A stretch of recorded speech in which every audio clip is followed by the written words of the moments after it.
Hello, and thank you for joining me again today.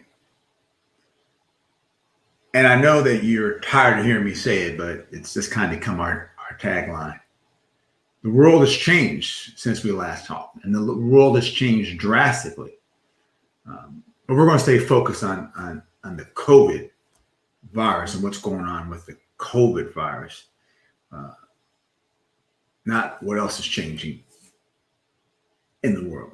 But just the fact that you're sitting here listening to this, congratulations.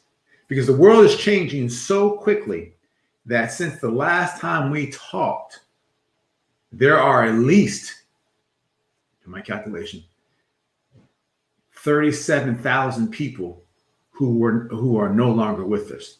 37,000 people. So if you have any reason to be appreciative about today, is that, hey, you are alive and listening. And to anyone who has caught COVID, congratulations on surviving COVID. Anyone who has lost a loved one or a friend from COVID, I'm sorry to hear that, and our heart goes out to you. But we are on a mission now. We're on a mission to save our lives and the lives of our family members and loved ones. And that requires leadership. It requires leadership from a number of the different ways. It requires leadership for you to make decisions for your family, for your employees, for those who follow you that may not be in their best interest, but because you know what's right based upon the science, you will be able to appropriately advise them. Let's get started. I am Dr. Geoffrey. I am an ER physician, crisis and split-second decisions expert. Prior to COVID, I went around the world teaching executives and teams and companies how to manage crisis and how to make split-second decisions. As a result of COVID, I still do the same thing, but I do it virtually. But I find myself on a number of government COVID committees. But more importantly, I find myself teaching executives, newly recognized executives, meaning that they've been executives, but they didn't carry those titles, meaning those who run their household. Because after all, we know that we have to make decisions now that can be a matter of life or death, and many of those are split-second decisions. I thank you all for joining me. We have a lot to do today, but this is an important one, especially because of where the virus is. This is unfortunate, but it's very likely that you or a loved one or someone that you know may contract the virus. Now, we're going to follow the rules that we have followed for the last, get this, 127 lives. 127 lives. And that doesn't even include those that we did back in March and April, but 127 lives. The rules are, the information I present to you comes from academic peer-reviewed journals, or it comes from Dr. Fauci, the CDC, WHO, or listserv that I'm on with physicians across the country. When I deviate from that, I will share that. When I deviate from that, I will share that. Now, today we have a lot to talk about, and I'm going to move fast. I'm going to move fast. Today, you're going to learn a short update about the new strain. 2, you're going to learn about what monoclonal antibodies are and why they are important to you. And 3, we're going to learn the 6 must things that you must do or must be prepared to do or must be prepared to do for a loved one to help manage this crisis in case you get COVID. And again, I know many people saying, I'm not going to get COVID. But let me just tell you this. It is so rampant in the community that the likelihood of getting COVID is probably 50 times what it was back in March when we first started this. But be assured, you do the right steps, the social distancing, wearing your mask and gloves and hand sanitizing, you do not have to contract COVID. Enough said. Let's rock. Hey, would you put in the chat, just real quick, where you are listening from? Put in the chat real quick where you are listening from. Now, let's first just talk about this new strain. Let's not say this as in singular. There are multiple new strains. but there's a few that they've been talking about in the media. We're going to stay away from the technical talk. Let's just call it a genetic variant, which people call a new strain. The one from the UK, it's here.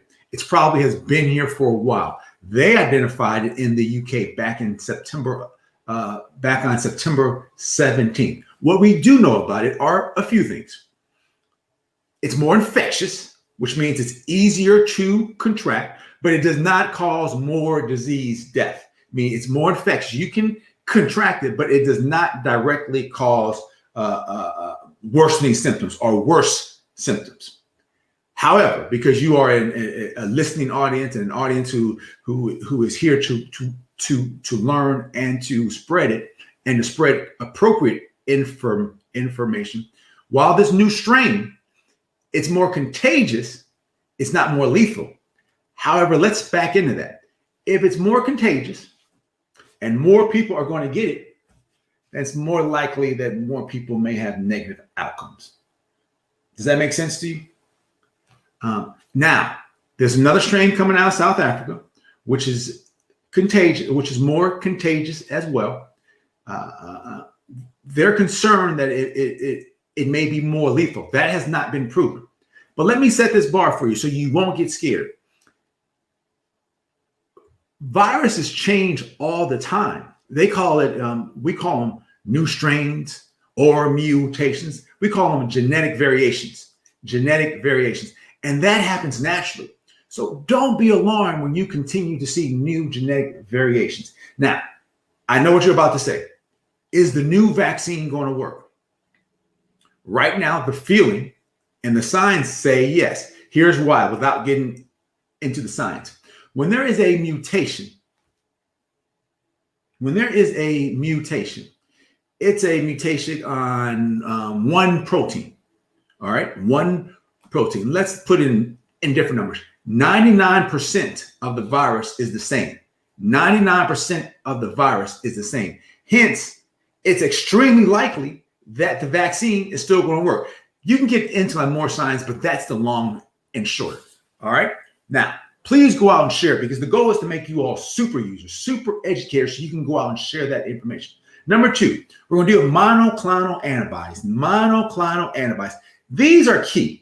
These are key because this is going to play a role in the 6 steps that you must do. We are underusing monoclonal antibodies. Monoclonal antibodies. Basically, these are lab produced in the laboratory proteins or antibodies that you infuse. We can only give them through an IV to someone who's COVID positive. You can only give them through someone who is IV. They mimic antibodies, and therefore they go in and they neutralize the virus. They neutralize the spike protein of the virus. But you can't give it, they don't give it to everybody, and you got to give it within a certain period of time. Here are the criteria, and you can write them down. I will go slow. The person must test positive. They must be within 10 days of their first symptoms. Within 10 days of their first symptoms. Let's back into that. The earlier, the better. Why? Because once you get the symptoms and the virus is replicating, you want the antibodies sooner so that you can neutralize that replicating virus. They must be 12 years or older. They must also be at risk of having worsening COVID symptoms. Take home point that is that everyone does not get monoclonal antibodies. You're going to say, Dr. Geoffrey, well, who gets them? And it's important for you to know this for 2 reasons. And we're going to get to the second reason once I talk about it differently. The high risk group, here we go. You must have at least one of these to qualify or to be able to get monoclonal antibodies. You must have a body mass index of over 35. Body mass index of over 35. Well, people don't calculate the body mass index. Look, real quick, real talk. You've got to be obese. Many of you all already know if you are obese. So you've got to be obese. You must have chronic renal disease or have diabetes or possibly be on immunosuppressants. There are many different ones out there, but even long-term steroids qualify for that. Or be over the age of 65 or be over the age of 55 and have cardiovascular disease, hypertension, COPD, or lung diseases. And then finally, children over the ages of 12 to 17 with BMI greater than 85. I know I said a lot, but real quick, monoclonal antibodies are being underutilized in this country, and they've been shown to decrease mortality. That's, believe it or not, that's all you have to know about monoclonal antibodies. You need to be able to, if you test positive, you need to be able to ask your primary care doctor about monoclonal antibodies.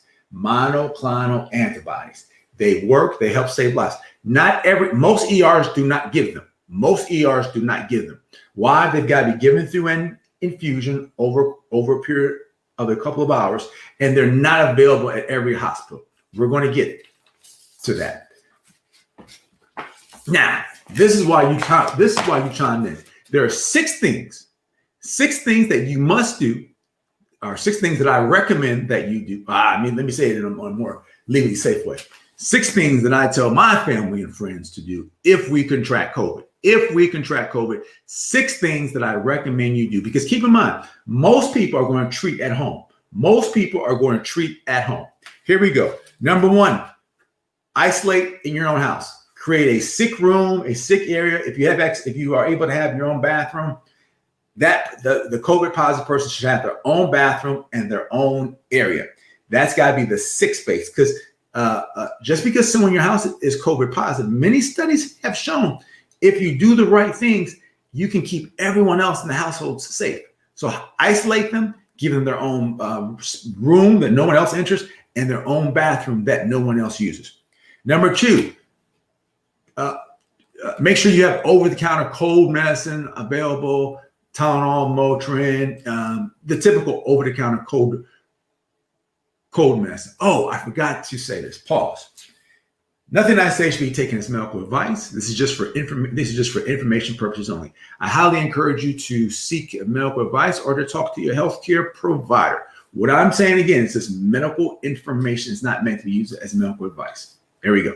Number 3, vitamins. Make sure you take if you get COVID, make sure you take your vitamin C, D, B, and zinc. As you've heard me talk about many times, Dr. Geoffrey, if I could only take one vitamin, which one would it be? Unequivocally, clear, vitamin D. That has been shown to save lives. That has been shown to be given to you acutely, even when you're in the ER. It's being shown to be given to you for preventive medicine. Hey, there is a bit.ly attached to this post. Again, there's a bit.ly attached to this post that you can download, and you are able to get the correct dosages. I've also posted it again. If there's any vitamin that I recommend, it would be the vitamin D, and my family takes that, and the zinc. Just so you know, within the hospitals, they give vitamin D, zinc, B, C, and melatonin. The next one would be, now lean in, because you're not going to hear this one unless you read a bunch of different articles and tease it out. Pulmonary hygiene. Pulmonary hygiene is absolutely key and it's absolutely critical. Within the hospital, we call it pulmonary toilet. What that is, let me set it up.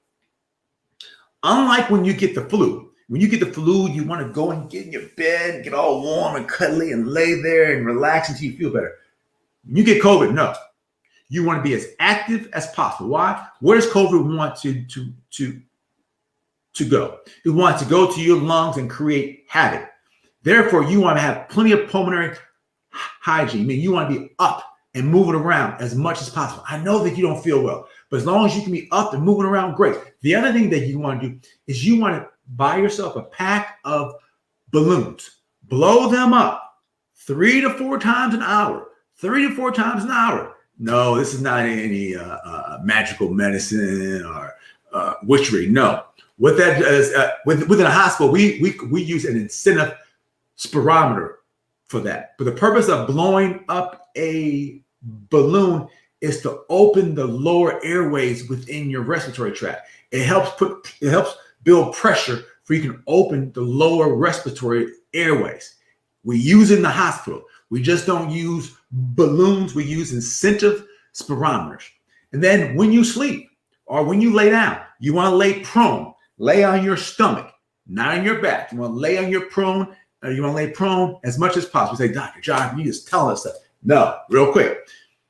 This time last year, when I put it, as you all know, I'm a practicing ER doctor. When I'm working, this time last year, when I was working in the ER, if I had to put a tube down your throat, I would put the tube down your throat. I would give you the medicine to sedate you and make you to the ICU. I'm still practicing. When I put a tube down your mouth and you have COVID now, I still give you your medicine, but I turn you over and you lay prone on your stomach. Why? Because it opens up some of the lower airways and allows you to ventilate better. In summary, when you're at home, lay prone. And then number 5, we already talked about this. Consider monoclonal antibodies. Consider monoclonal antibodies. But you don't wait until the crisis to prepare for the crisis.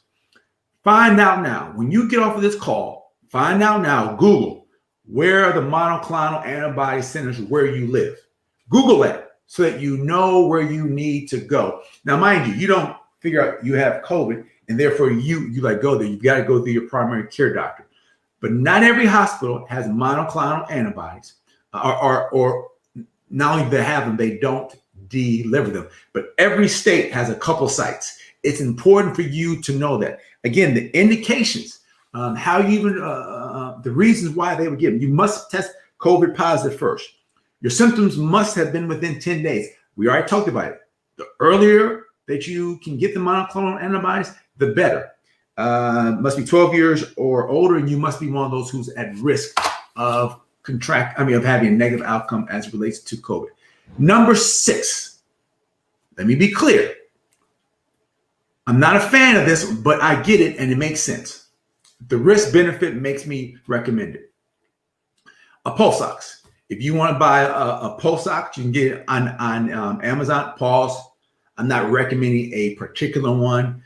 I humbly say, don't need to text or email and say which one. If you decide that you want to get a pulse ox imager, it measures the oxygen saturation in your blood. It measures the oxygen saturation in your blood. What you've probably heard is that many people who appear asymptomatic or people who even have symptoms, their oxygen level may start to fall. And if you have a pulse oximeter, you can see that it's falling and you can choose to go to the ER. Follow what the recommended guidelines are. This is not medical advice, but when it reaches below, say, a 93, you probably want to consider going to the ER because a lot goes in. There are a lot of other factors, but if it reaches below a 93, the normal range is 98 to 100.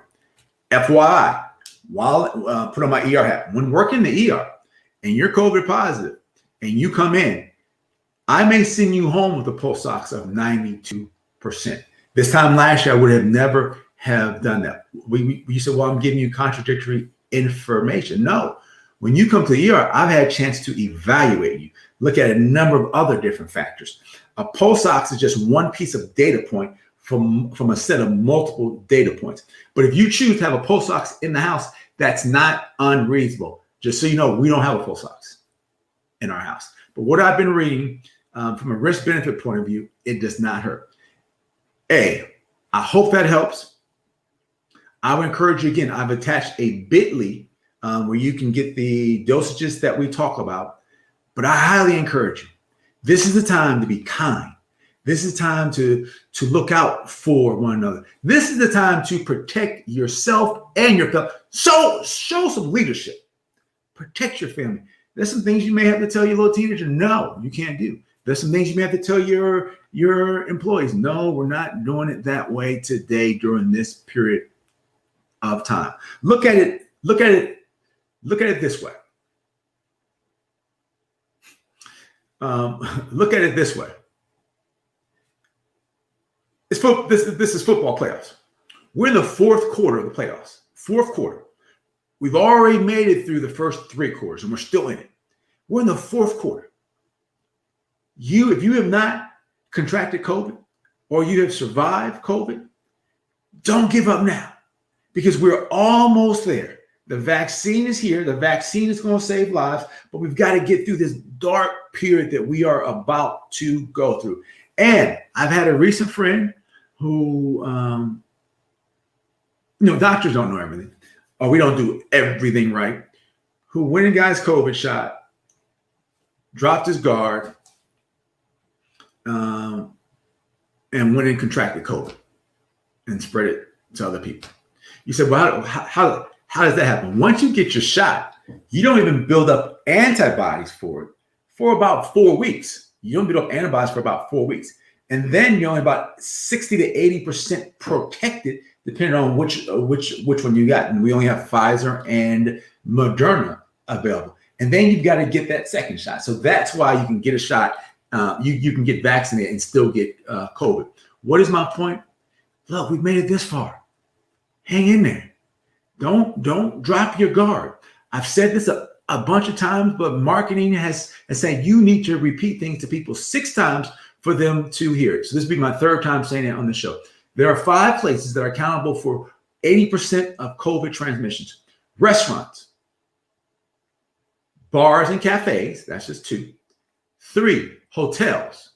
4, places of worship. 5, gyms. With restaurants accounting for 40% of those transmissions. I say this, I get it. You want to go out. You want to get out the house. 4th quarter, hang in there. Hey, that's it. I'm Dr. Geoffrey. This is what I'm a board certified ER physician and decisions expert. Currently, I go around the country and I teach executives, companies, how to make split-second decisions. But lately, we've been talking about how to manage crisis and how to keep their employees safe. That's it. We're going to take a couple of questions, and thank you very much for listening. Here we go here. Patricia, what's going on? Kim Leah, what's happening? Vincent Crawford, Tamara, what's going on? I have not seen you about. Good afternoon. I'm heading out to get my vitamins. You suggested after this live, I'm a survivor of COVID. Yes, Vincent, you're right. You are a survivor. You still must take your vitamins. Good job. Please get them. You don't even need to go out. If you have not been taking them this time, go ahead and order on Amazon, and you'll get them tomorrow. I just ordered a different vitamin today, and so you will have them tomorrow. Susan Smith, my best friend died Thursday. I am so sorry, Susan. I am very sorry. Which is even why it's even more important, Susan, for you to do your part, making sure that you or your loved ones don't get COVID, so that you can be around here to testify about your friend's life. Pamela, what's going on? Vincent Krupp, next month will be a year since I. Good job, Vincent. And Vincent, hopefully you're not a COVID long hauler, and if so. Just because you get your long hauler, don't forget those symptoms can still go away. Patricia Freeman, Los Angeles. Susan Smith in Arkansas. What is happening? Tamara, I'm in when did you move to Alabama? Newburgh, New Jersey. Michael Edwards, New Jersey. Cruz, good afternoon. Hey, what's up? What's up, Cruz? How's it going? In Richmond, Virginia. Leslie Johnson, New Jersey. Gwen in Georgia. Cornell Stevenson. Hey, and Bowie. Hey. I'm in Bowie. Where are you? I'm in Woodmore South. Is that you? No, just playing. But I am in Bowie too.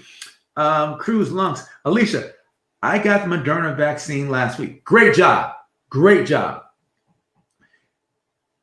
Can you talk about? Well, if you've already got it last week, the side effects would have happened within the first 48 hours. So if you are past that, it's fine. But Moderna has a great website. If you go to Moderna.com, it talks about the side effects. But great question. Hey, everyone, I encourage you. For you no-vaxxers, this is not for you. Nothing's going to change your mind. Get this vaccine. If you notice, there are not enough dosages right now. And if you notice, no one's making you get it at this point. Although, well, I don't even want to go there. Don't be fooled. If you have any doubts, I would encourage you to go ahead and get vaccinated and figure those doubts out later. The COVID vaccine, the COVID virus will kill you, can kill you right away. I was going to say something else, but it was going to be confusing. That's why I paused. Patricia Freeman, how about using the deep breathing exerciser? Is that the same as moving? It could be. I've not done any research on that. Just do both. Do both. But if you're out, I'm just not sure. I would just highly recommend doing both. And yeah, so I don't know. But the fact that you can do a deep breather exercise, it means that you're pretty healthy anyways. So I just don't have an answer for that. Nicolette Green, what's going on? Edwina, what's happening? Vincent, great work. Hey, thank you, Vincent. Appreciate that. Great information and good job, Cruz. What's going on? Stanley Wilson, what's going on, Stan? I've not heard from you in a while, brother. How are you? Andrew. Now, by the way, I have a friend who has COVID. What must she do? So nothing I say should be taken as medical advice. It's just for information purposes only. If I had COVID, what I would do is I would make sure that I isolate it.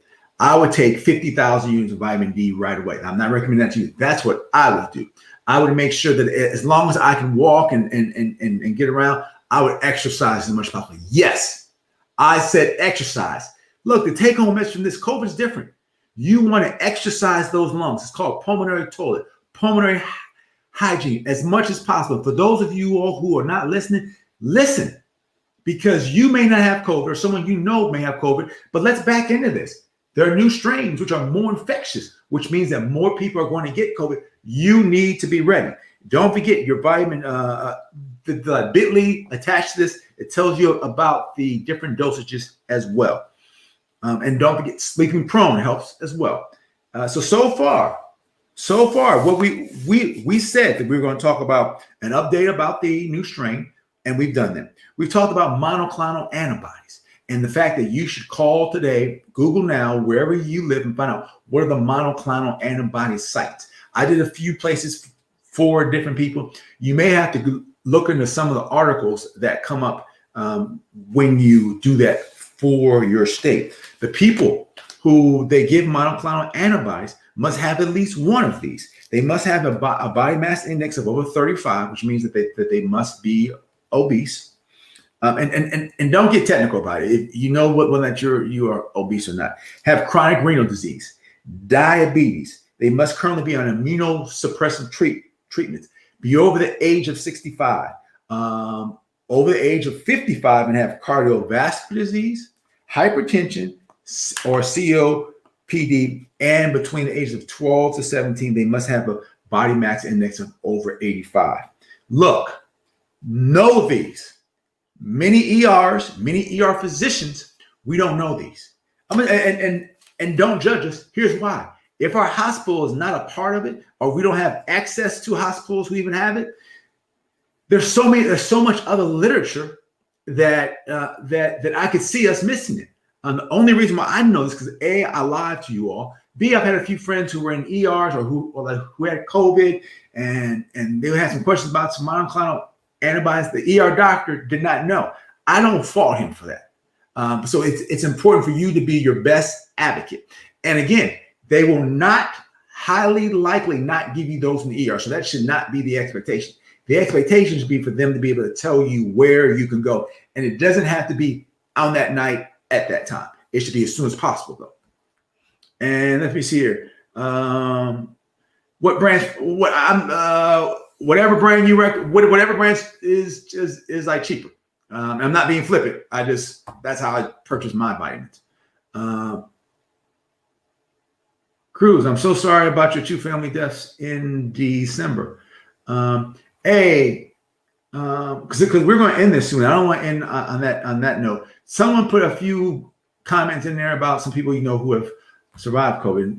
Mr. Cruz, I'm so sorry to hear that. La Ruby, the new clear masks, where can you see the entire face? Are they safe? I've not seen them, so I am not sure. What I do know is a face shield in and of itself only is not safe. Face shield with a mask on.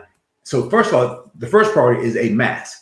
What we learned earlier, the better the quality of the mask, the more protected you are. So the first priority is a mask. For added benefit, icing on the cake, a shield helps. Let's not call it icing. If you can do both, that's great.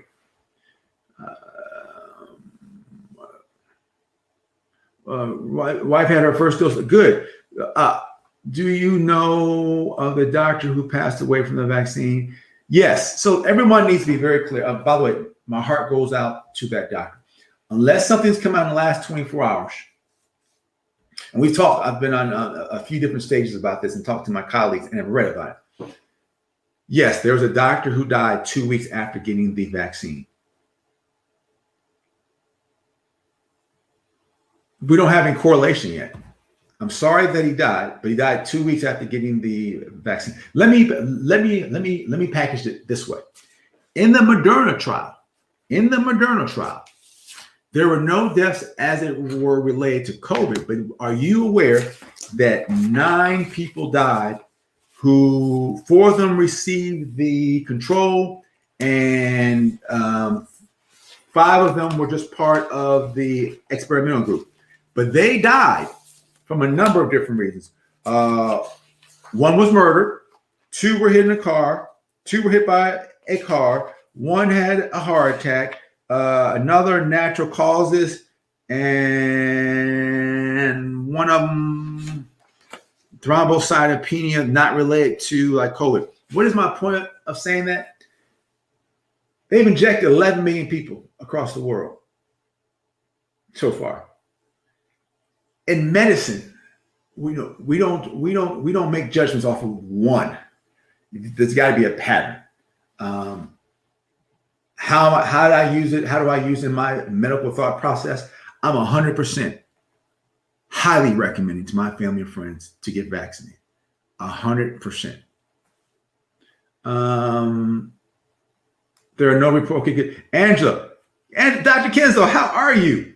What do you know about folks with autoimmune disorders? What we do know is that the CDC is recommending that you talk to your primary care doctor. The FDA is recommending that each individual talk to their primary care doctor. Why? Because an autoimmune disorder is a very broad category. Each case is a different case.